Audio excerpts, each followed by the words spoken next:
Michele Piras, prego. Non ho grandi cose da aggiungere rispetto a quanto detto in sede di discussione generale su queste mozioni. Devo dire che mi sento orgoglioso oggi di appartenere a un Parlamento che è riuscito ad elaborare una mozione unitaria sulla mia terra e gli impegni che ne conseguono per il Governo. Penso che sia un fatto positivo che si sia ragionato nel complesso del patto di stabilità e insisto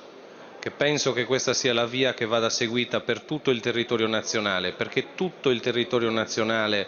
ha un problema enorme di dissesto idrogeologico, di violazione del territorio, di abusivismo edilizio, di speculazione edilizia ed è tutto il territorio nazionale che dovrebbe essere investito da un grande piano di messa in sicurezza del territorio. Questo lo dico anche perché la polemica spicciola, sistematica, ogni volta che si tratta anche di un'emergenza, sul fatto che ci sarebbe una parte del Paese dove queste cose avvengono e altre parti del Paese dove non avvengono, la storia c'è testimone sul fatto che quanto è avvenuto il 18 di novembre in Sardegna non avviene solo in Sardegna, non avviene solo in Calabria, non avviene solamente in Campania. E tutto il nostro territorio che è stato piegato a un'antropizzazione sbagliata. Ed in Sardegna il tema non è solamente l'antropizzazione sbagliata, è anche la scarsa antropizzazione del territorio. Anche per questa ragione una norma che schiaccia gli investimenti come il patto di stabilità è una norma sbagliata, perché non tiene conto delle specificità di questo territorio, non tiene conto dei territori spopolati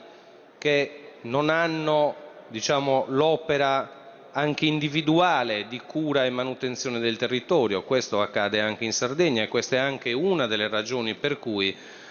quell'evento meteorologico cosiddetto eccezionale, che pure sta diventando la norma in questo Paese a causa dei mutamenti climatici, ha prodotto un danno superiore a quello che avrebbe prodotto in un'altra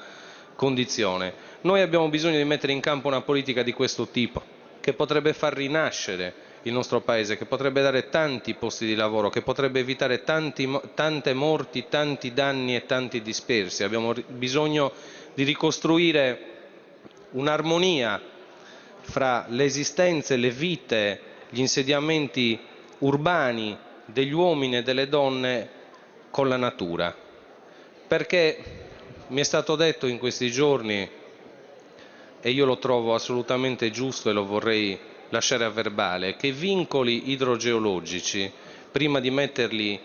qualsiasi norma, li detta la natura. Ed è capitato in questi giorni di notare con drammatica evidenza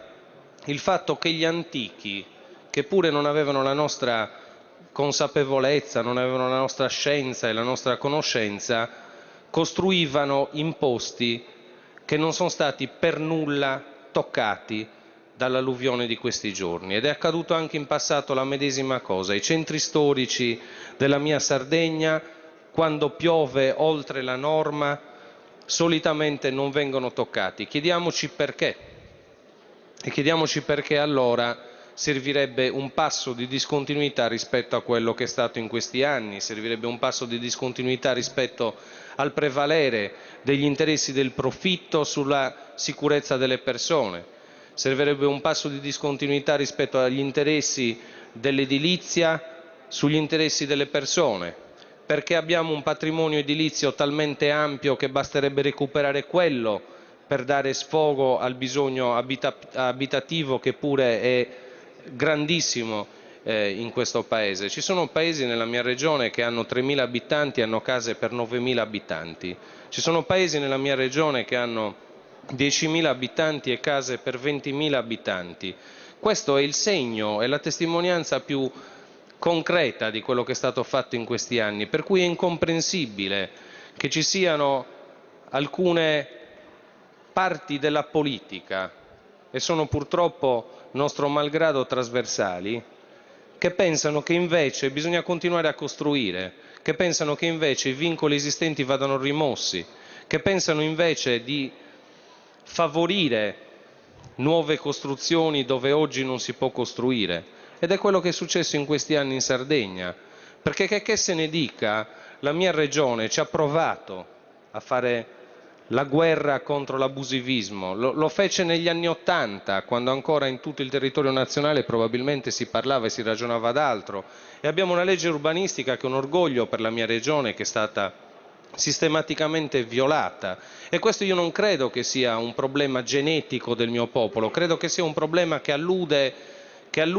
alla prevalenza del mercato e di quegli interessi sugli interessi e i bisogni delle persone e anche sulla loro sicurezza, perché noi abbiamo un piano paesistico regionale che tutto il popolo sardo dovrebbe difendere e che anche questo Parlamento nazionale e questo Governo nazionale chiederò che difenda dagli attacchi che in questi giorni tentano di metterlo in discussione per riproporre un modello di sviluppo che è precisamente quello che ha causato il 18 di novembre 16 morti e 2 dispersi. Sono orgoglioso oggi, spero di esserlo anche domani. Spero che, se di larghe intese ancora si dovrà parlare in questo Paese, ci possa essere una larga intesa su una nuova idea di sviluppo, più armonica con l'ambiente, più rispettosa della sicurezza delle persone e che metta finalmente in sicurezza il nostro territorio. Vi ringrazio.